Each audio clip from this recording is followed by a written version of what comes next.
L'année 279 avant Jésus-Christ marque un tournant dans l'histoire du monde antique. Une horde de guerriers celtes, conduite par un chef de guerre redoutable nommé Brennos, s'apprête à commettre l'impensable, attaquer Delphès, le sanctuaire d'Apollon, le lieu le plus sacré de toute la Grèce. Pour comprendre l'ampleur de cette audace, il faut saisir ce que représente Delphes à cette époque. Perché sur les pentes du mont Parnasse, Delphes n'est pas simplement un temple, c'est le nombril du monde grec, l'endroit où les dieux parlent aux mortels. Les Grecs croient fermement que Zeus a envoyé 2 aigles depuis les extrémités de la terre et qu'ils se sont rejoints précisément à cet endroit.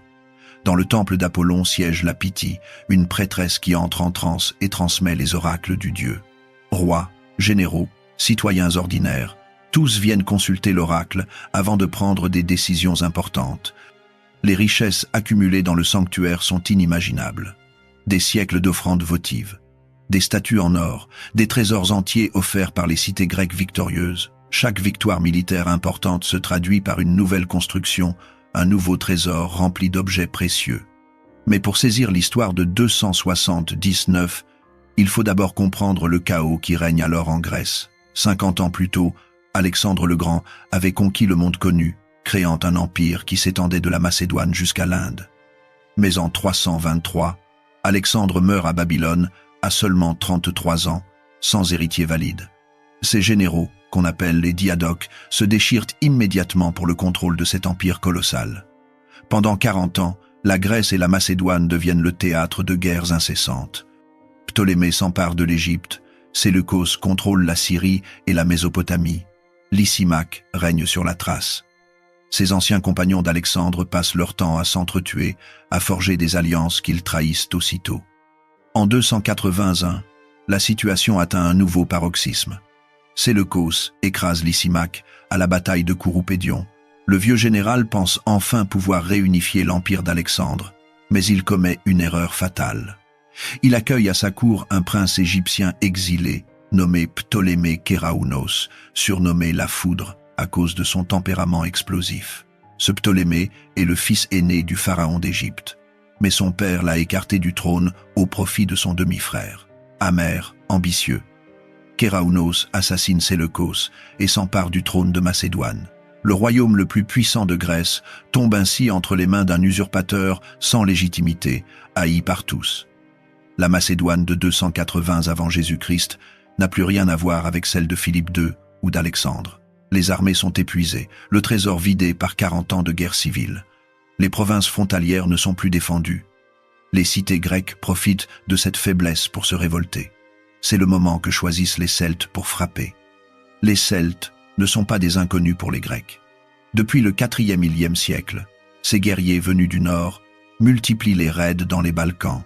Un siècle plus tôt, un autre chef celte, nommé lui aussi Brennos, avait mis Rome à sac, prononçant la phrase célèbre « Vae victis », malheur aux vaincus, en ajoutant son épée sur la balance pour alourdir la rançon exigée aux Romains vaincus. Les Celtes ont la réputation d'être des combattants féroces, imprévisibles, qui ne craignent pas la mort. Ils combattent souvent torse nu, les cheveux teints à la chaux, poussant des cris de guerre terrifiants. Leurs guerriers les plus redoutables se battent dans un état de frénésie qu'ils appellent la fergue. Les Grecs les méprisent, les considèrent comme des barbares, mais ils les redoutent aussi. En 280, 3 armées celtes se mettent en marche simultanément. La première, conduite par un chef nommé Kérétrios, attaque la Thrace à l'est. La deuxième, menée par Léonorios et Lutorios, frappe au centre. La troisième, commandée par Bolgios, se jette sur la Macédoine. Les sources antiques parlent de 85 000 guerriers, mais ce chiffre comprend les femmes, les enfants, les vieillards. Ce n'est pas une simple armée, c'est une migration massive de tribus entières cherchant de nouvelles terres. Les chariots transportent leurs possessions, leurs butins. Ils ne viennent pas juste pour piller et repartir, ils cherchent un endroit où s'installer. Ptolémée Kéraounos apprend l'invasion celte. Des émissaires celtes viennent le voir, lui offrant de l'or en échange de la paix. L'usurpateur, gonflé d'orgueil, refuse avec mépris. Il croit pouvoir écraser facilement ces barbares. C'est une erreur monumentale. L'armée macédonienne n'est plus celle d'autrefois. Les soldats sont démoralisés, mal payés, peu motivés pour se battre pour un roi qu'ils n'ont pas choisi. Quand les deux armées se rencontrent, le désastre est total. Les Celtes enfoncent les lignes macédoniennes. Ptolémée Kéronos, monté sur un éléphant de guerre, pense pouvoir retourner la situation. Mais son éléphant est blessé, il panique, jette son cavalier à terre. Les guerriers celtes se ruent sur le roi. Il est capturé vivant, puis décapité. Sa tête est plantée sur une lance et promenée sur le champ de bataille pour terrifier les Macédoniens. L'armée s'effondre complètement. La mort de Kéraonos plonge la Macédoine dans un chaos total. Son frère Méléagre essaie de prendre le pouvoir, mais il est déposé au bout de 2 mois. Un certain Antipater règne 45 jours. Finalement, un général nommé Sostène s'impose, mais il refuse de prendre le titre de roi, se contentant de celui de stratège. La Macédoine n'a plus de roi légitime, plus d'armée digne de ce nom. La route vers le sud est grande ouverte. Après leur victoire écrasante, l'armée celte se divise.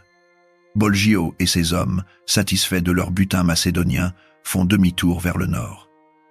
Mais un nouveau chef émerge, un homme nommé Brennos. Les sources grecques nous disent peu de choses sur lui, si ce n'est qu'il possède un charisme exceptionnel et une ambition démesurée.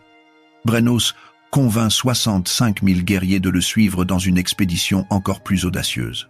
Il ne veut pas se contenter de la Macédoine dévastée. Il a entendu parler des richesses fabuleuses de Delphes.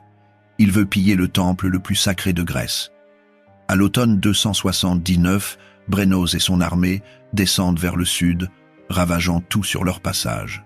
En Thessalie, ils se livrent à des massacres épouvantables.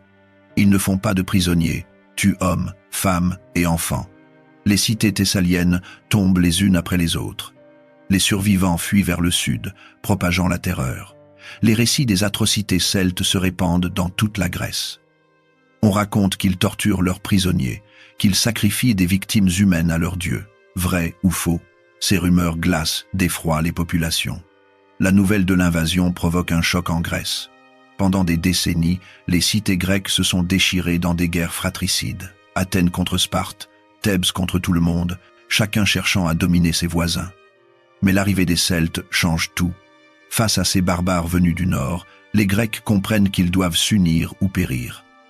Athènes prend l'initiative. Les Athéniens envoient des émissaires dans toutes les cités, appelant à former une coalition. La réponse n'est pas unanime, loin de là. Beaucoup de cités sont épuisées par les guerres récentes, leurs trésors sont vides, leurs hommes fatigués de combattre. Certaines refusent catégoriquement de participer. D'autres promettent des renforts, mais ne les envoient jamais. Finalement, une armée composite se rassemble. Des Athéniens, des Béotiens, des Phocidiens, des Étoliens. On compte environ 30 000 hoplites et cavaliers. C'est peu face aux dizaines de milliers de Celtes qui descendent vers le sud. Mais les Grecs ont un avantage. Ils connaissent le terrain. Et ils ont un endroit parfait pour arrêter l'invasion. Les Thermopyles. Le nom même des Thermopyles résonne dans la mémoire collective grecque. 2 siècles plus tôt, en 480, le roi spartiate Léonidas et ses 300 guerriers s'y étaient sacrifiés pour retarder l'immense armée perse de Xerxès.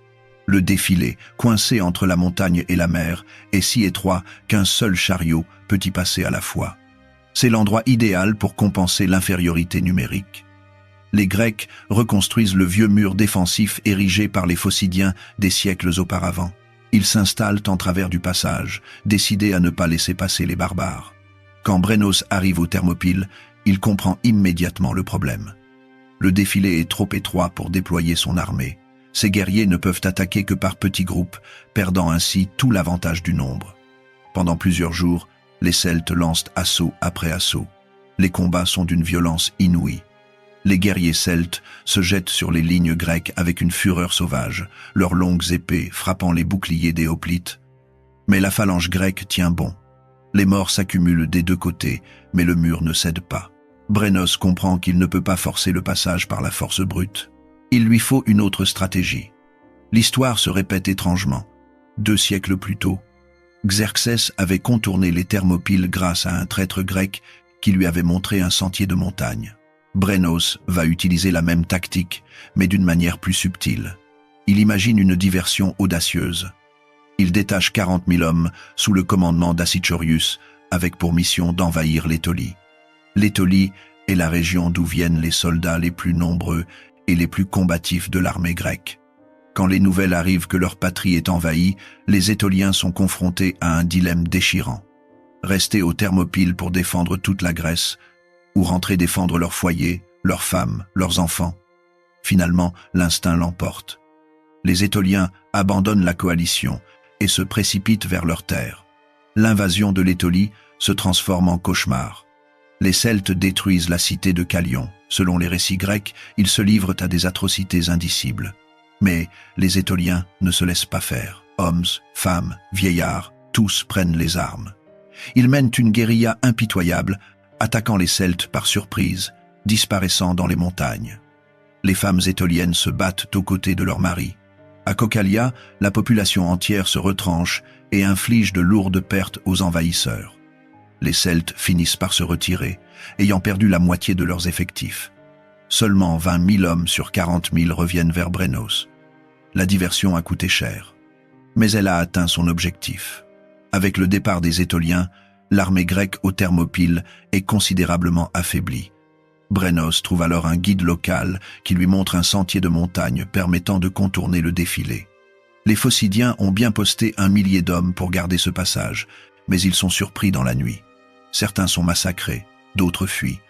Au petit matin, l'armée grecque découvre avec horreur qu'elle est prise au piège. Les Celtes sont derrière eux.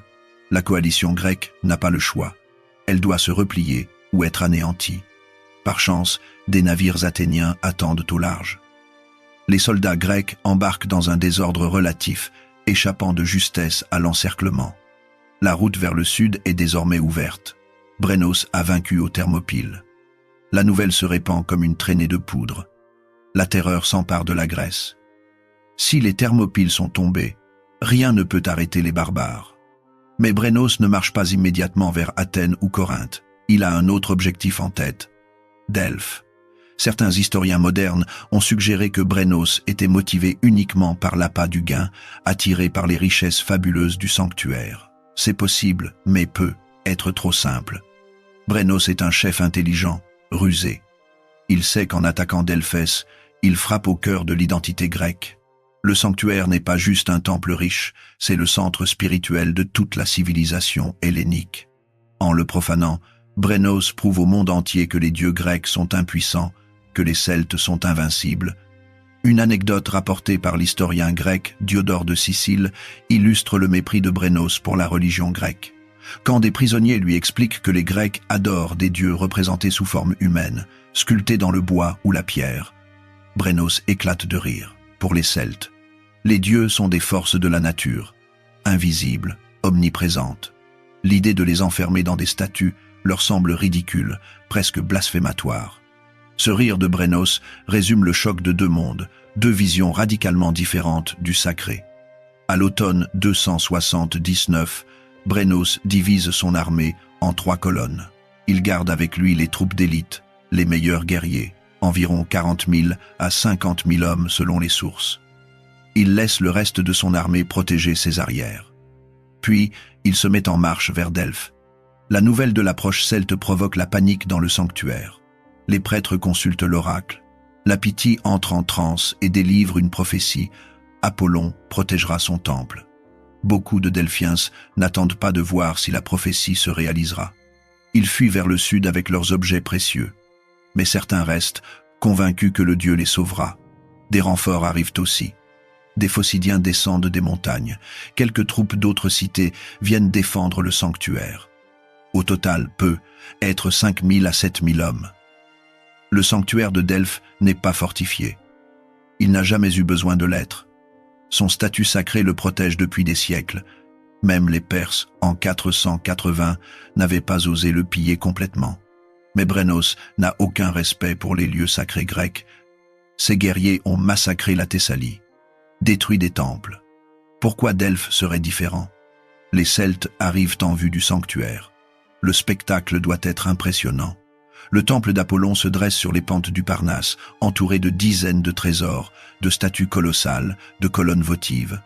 La voie sacrée serpente entre ces monuments, montant vers l'esplanade du temple. Au-dessus, le théâtre et le stade s'accrochent à la montagne. Plus haut encore, les falaises abruptes des Phédriades dominent le tout, comme des sentinelles de pierre. Les Grecs se préparent à la bataille. Les Phocidiens connaissent le terrain comme leur poche. Ils ont un plan. Pendant que les Hoplites affrontent les Celtes de front, des groupes de Phocidiens vont descendre par les pentes du Parnasse pour attaquer les flancs de l'armée celte. C'est dangereux, mais c'est leur seule chance. Brennos lance l'assaut. Ses guerriers se ruent vers le sanctuaire en poussant leurs cris de guerre. Le combat s'engage. Les sources grecques rapportent alors des événements extraordinaires. Un tremblement de terre secoue la région. Le sol tremble sous les pieds des combattants. Les Celtes, superstitieux, y voient un mauvais présage. Puis un orage terrible éclate. Le tonnerre gronde, la foudre frappe à répétition. Les éclairs tombent sur les rangs celtes, tuant des hommes, incendiant leurs chariots. La pluie se transforme en grêle, puis en neige. En plein automne, la neige se met à tomber sur les pentes du Parnasse. Les Grecs, bien sûr, voient dans ces phénomènes l'intervention directe d'Apollon. Le dieu protège son sanctuaire en envoyant les éléments contre les profanateurs. Les prêtres rapportent même avoir vu des spectres de héros antiques combattre aux côtés des Grecs, Hyperokos, Laodokos, Pyrrhos et Phylakos, le héros local. Vrai ou faux, ces récits galvanisent les défenseurs. Pour les historiens modernes, l'explication est plus prosaïque. Le site de Delphes est sujet à des tremblements de terre causés par des failles géologiques. Les orages d'automne sont fréquents dans la région et la neige n'est pas inhabituelle sur les hauteurs du Parnasse. Brennos a tout simplement eu la malchance d'attaquer au pire moment possible quand les conditions météorologiques deviennent brutalement hostiles. Mais pour les Celtes, habitués au climat plus clément de l'Europe centrale, cette neige soudaine est un choc. Beaucoup de guerriers combattent torse nu selon leur tradition. Le froid les saisit, les engourdit. Les rochers rendus glissants par la neige et la glace font trébucher les combattants. Les Phocidiens, eux, sont habitués à ces conditions. Ils profitent de chaque avantage. Pendant que le combat fait rage au pied du sanctuaire, les Phocidiens positionnés dans les hauteurs passent à l'action. Ils descendent les pentes enneigées du Parnasse et tombent sur les arrières de l'armée celte. Ils lancent des javelots, tirent des flèches, puis disparaissent dans le brouillard et la neige avant que les Celtes puissent riposter. C'est une guérilla meurtrière, menée sur un terrain que seuls les Phocidiens maîtrisent. Les pierres aussi deviennent des armes. Les sources parlent d'éboulements qui écrasent des groupes de guerriers celtes. Certains historiens pensent que les défenseurs ont délibérément provoqué ces chutes de pierres roulant des rochers depuis les hauteurs. D'autres croient à des éboulements naturels, déclenchés par le tremblement de terre. Dans le chaos de la bataille, sous la neige et la grêle, la distinction n'a guère d'importance. Brennos se bat au premier rang, essayant de rallier ses hommes. Mais c'est un désastre. Les guerriers celtes, démoralisés par les conditions épouvantables, commencent à reculer. Puis, Brennos est blessé. Une lance ou une flèche le touche, nous ne savons pas exactement. La blessure est grave. Il doit être évacué du champ de bataille. La nuit tombe. Les Celtes se replient dans un désordre croissant. Ils campent sur les rives du fleuve Sperchios, cherchant à se regrouper. Mais la nuit apporte un nouveau cauchemar. Les sources grecques parlent d'une terreur panique qui saisit l'armée celte. Dans l'obscurité, les sentinelles croient voir des ennemis partout. Des cris s'élèvent. Des combats éclatent entre guerriers celtes qui ne se reconnaissent pas. Les différentes tribus parlent des dialectes différents, et dans la confusion de la nuit, chacun prend l'autre pour un ennemi grec. C'est un massacre fratricide. Quand l'aube se lève, le camp celte est jonché de cadavres de guerriers tués par leurs propres compagnons. Les Phocidiens et les paysans locaux profitent de la débâcle. Ils harcèlent sans relâche les Celtes en retraite. Chaque groupe isolé est attaqué, massacré. Les Celtes blessés ou malades sont abandonnés sur place, puis achevés par les populations locales qui se vengent des massacres en Thessalie. La famine s'installe rapidement. Les Celtes n'ont pas prévu de ravitaillement pour une campagne prolongée. Ils comptaient sur le pillage, mais les Phocidiens ont caché ou détruit tout ce qui pouvait être utile aux envahisseurs. Les chiffres rapportés par Pausanias sont terribles. Environ 6000 Celtes morts au combat, 10 000 autres péris dans la terreur panique nocturne. Et encore 10 000 morts de faim et de froid pendant la retraite. Sur les 40 000 à 50 000 hommes qui ont attaqué Delphes, Seule une fraction survit pour rejoindre le gros de l'armée. Brennos, lui, ne verra jamais la fin de la retraite. Gravement blessé, couvert de honte par l'échec de son expédition, il choisit le suicide, selon certaines sources. Il se donne la mort en buvant du vin pur non coupé d'eau, un moyen d'empoisonnement connu dans l'Antiquité. D'autres racontent qu'il se transperce de son épée. La mort de Brennos marque la fin de la grande expédition celte en Grèce. Mais que s'est-il vraiment passé à Delphes? La question tourmente les historiens depuis 2 millénaires. Les sources grecques, toutes écrites après les événements, présentent l'épisode comme une victoire miraculeuse, une preuve de la protection divine. Mais ces récits posent problème. Ils sont truffés d'éléments surnaturels. Les apparitions de héros morts depuis longtemps, les interventions divines, les miracles à répétition. Certains détails suggèrent une réalité différente. Une légende tardive, rapportée par plusieurs auteurs romains, raconte que Delphes a bel et bien été pillée. Selon cette version, les Celtes auraient emporté les trésors du sanctuaire. Une tribu celte, les Volques-Tectosages, se serait installée dans la région de Toulouse en France avec une partie de ce butin. Des siècles plus tard, quand les Romains conquièrent Toulouse en 106 avant Jésus-Christ, ils découvrent dans les lacs sacrés des volques d'immenses quantités d'or et d'argent. Cet or de Toulouse devient légendaire. Les Romains croient qu'il provient de Delphès, d'où la légende selon laquelle celui qui touche à l'or de Toulouse est maudit. Les historiens modernes sont sceptiques. Les analyses archéologiques et épigraphiques ne montrent aucune trace d'un pillage massif de Delphes en 279. Le sanctuaire continue de fonctionner normalement après cette date. Les offrandes continuent d'affluer. Si le temple avait vraiment été vidé de ses trésors, cela aurait laissé des traces dans les archives. L'hypothèse la plus probable est que les Celtes ont effectivement attaqué Delphes, qu'un combat a eu lieu, mais qu'ils ont été repoussés avant de pouvoir piller le sanctuaire en profondeur.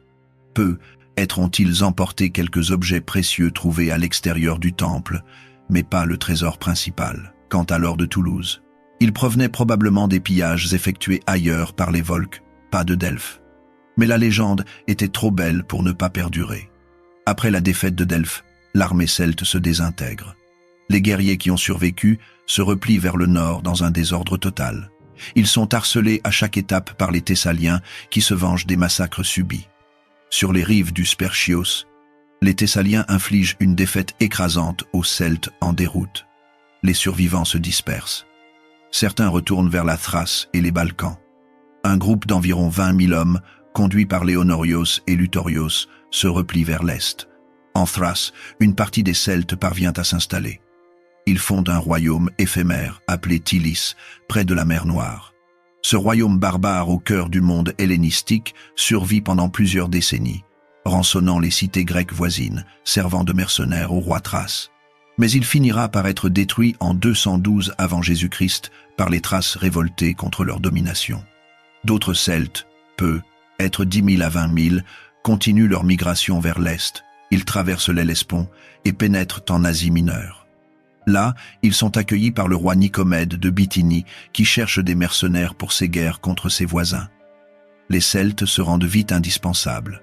Ils louent leurs services à tous les royaumes hellénistiques de la région. Les Séleucides, les Attalides de Pergame, tous emploient des mercenaires celtes.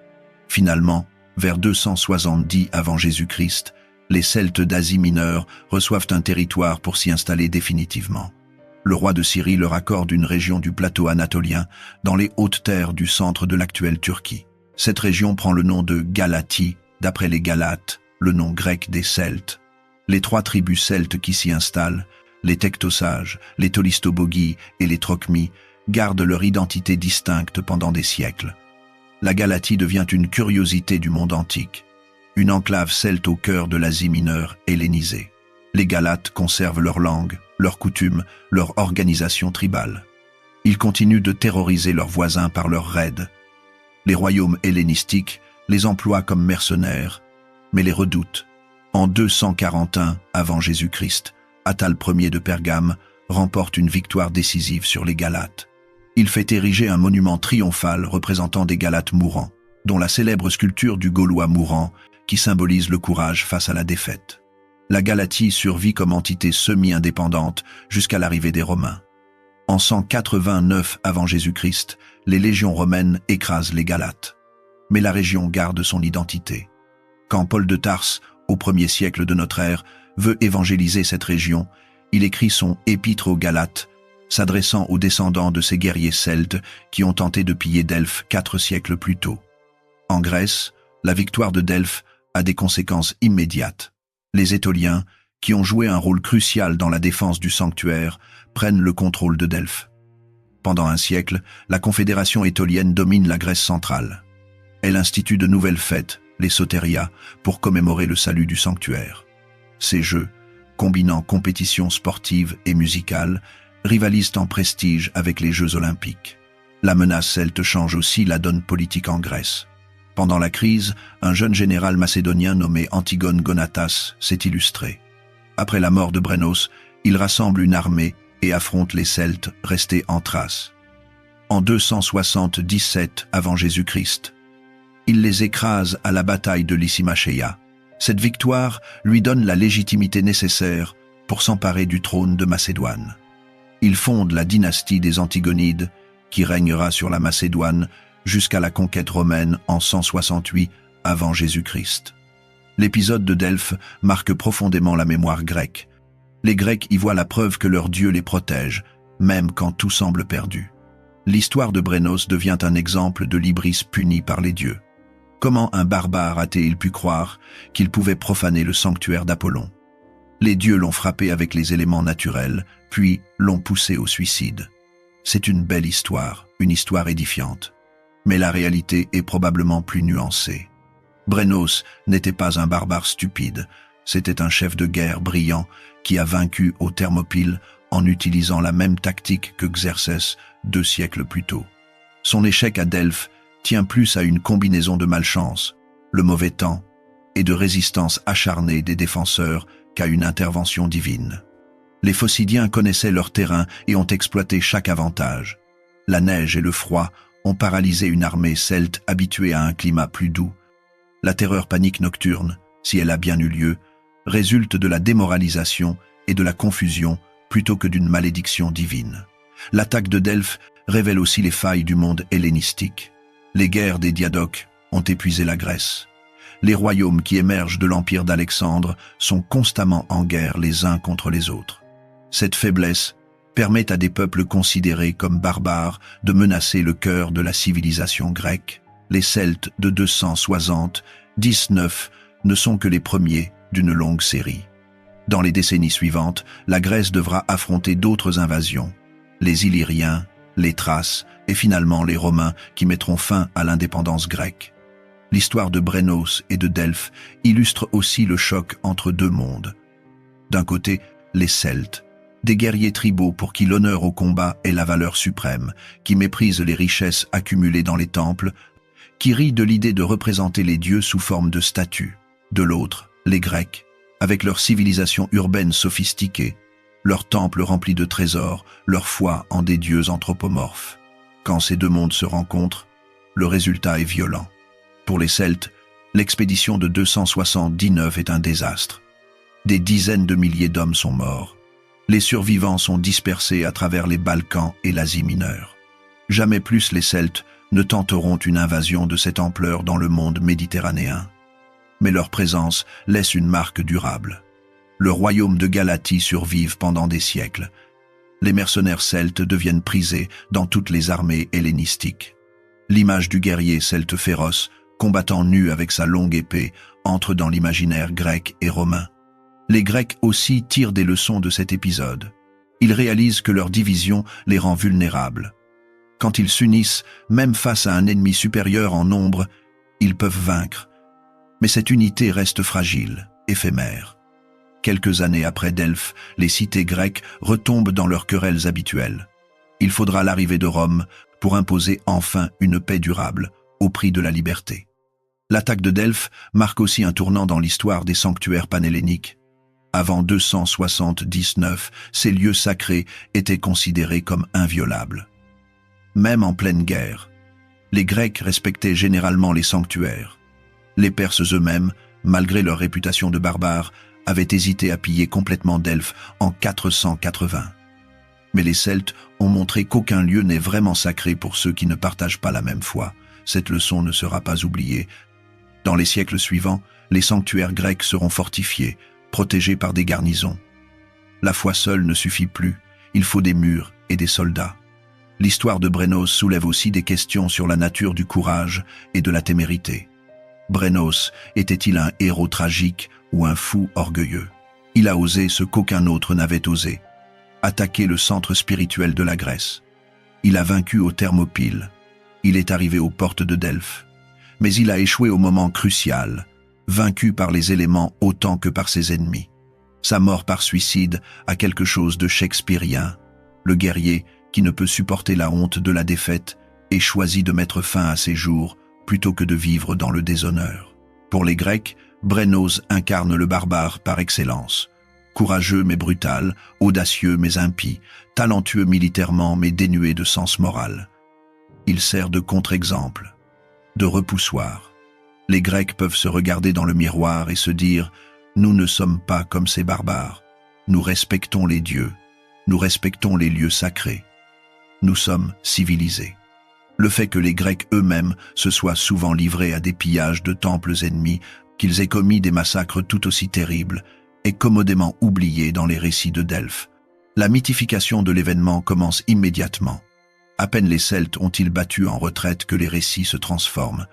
Les tremblements de terre deviennent des manifestations directes de la colère d'Apollon. L'orage devient une tempête surnaturelle. Les héros morts reviennent d'entre les morts pour combattre aux côtés des vivants. Chaque nouvelle version ajoute des détails miraculeux.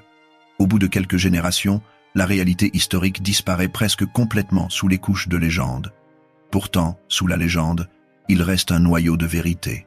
En 279 avant Jésus-Christ, une armée celte considérable a bien envahi la Grèce.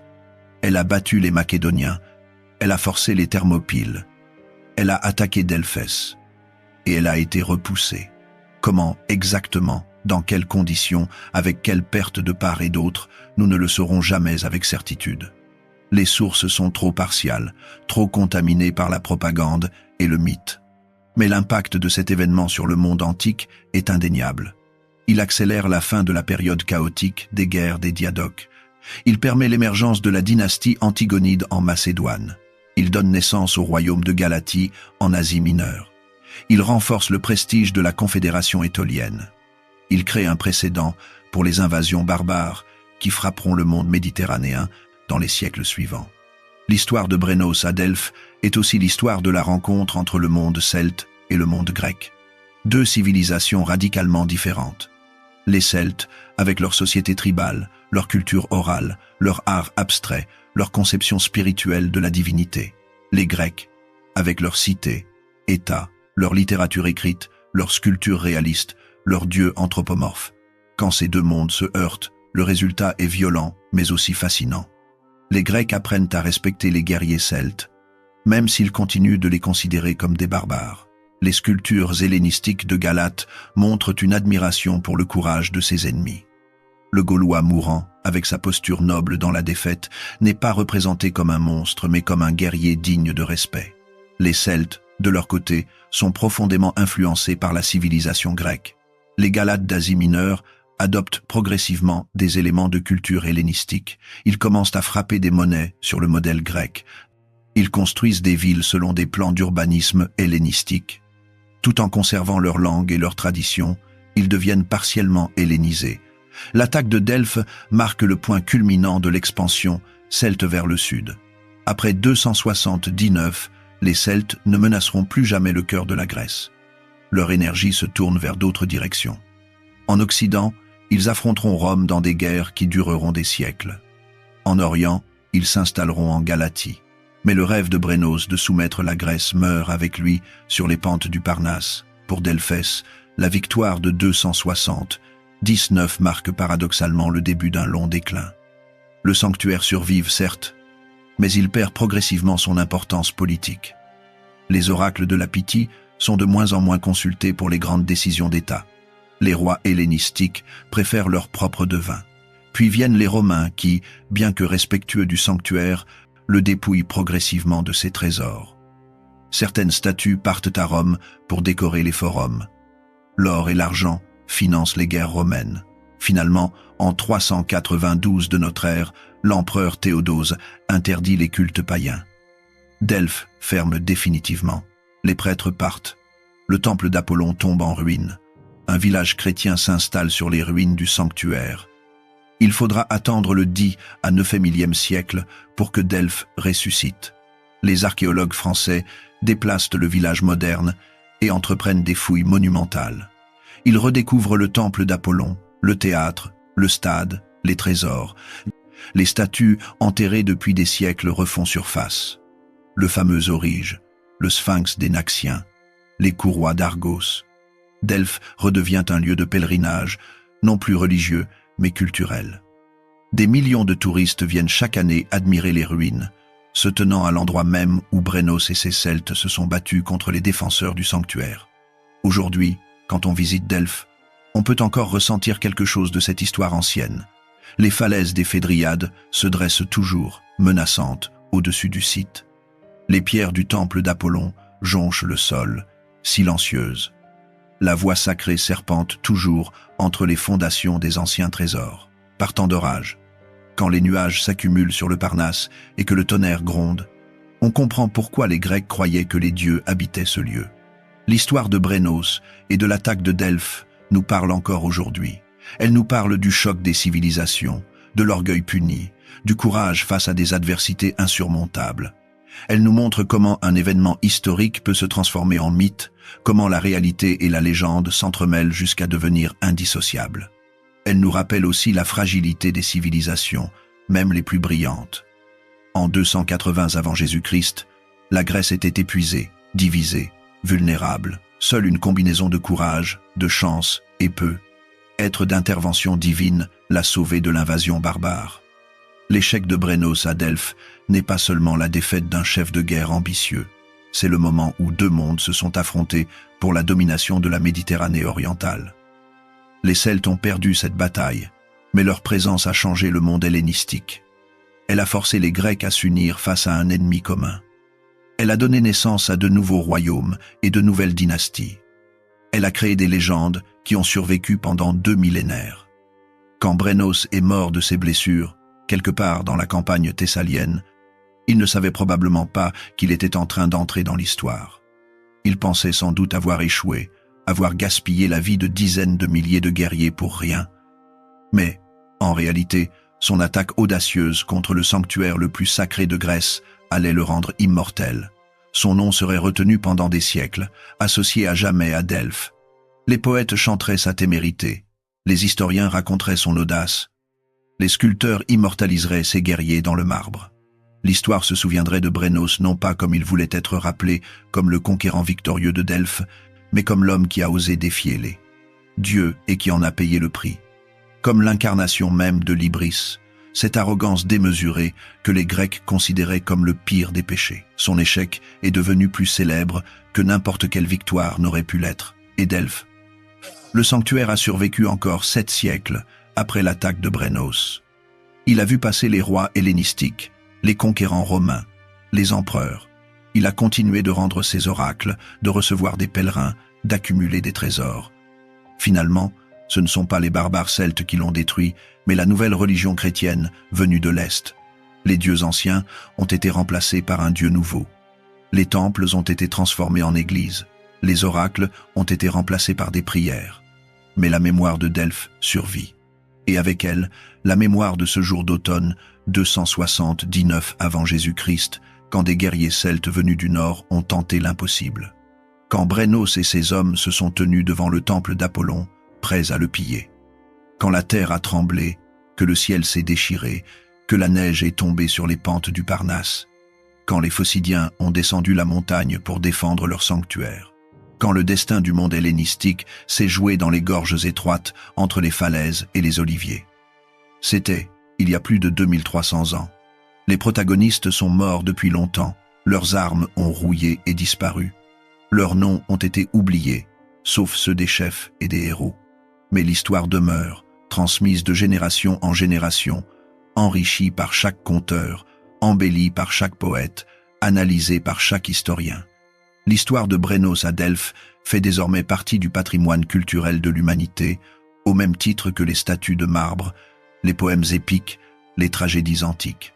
Et quand on se tient aujourd'hui sur le site de Delphes, regardant les ruines du temple d'Apollon se découper contre le ciel méditerranéen, on peut presque entendre encore les cris de guerre des Celtes, le choc des armes, le grondement du tonnerre. On peut presque voir les fantômes des guerriers anciens, Grecs et Celtes mêlés, combattant éternellement pour le contrôle du nombril du monde. L'histoire devient légende, et la légende devient éternelle.